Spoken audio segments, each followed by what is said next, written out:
This is how I make my kani salad sauce or sausawa natin. Ito, cupay. So, sinisimot ko na lang, konti na lang. Meron tayong kalamansi kasi wala tayong lemon. Meron tayong black pepper, salt. Ang nilalagay ko kasi granulated garlic na kaysa buo na garlic. So, meron tayong sesame oil, asukal, and ibap.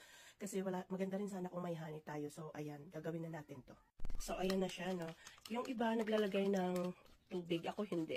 Ayoko kasi nung masyadong malabnaw.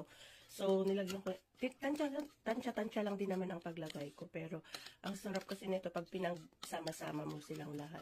Kaya hindi kami nawawalan lagi ng cupay. Mas masarap to kasing cupay na to kasi mas malasa siya yung Japanese mayo kaysa yung ordinary mayo na ano. Tikman ko. Diba? Ang sarap. Ayan. Ayan, pwede na.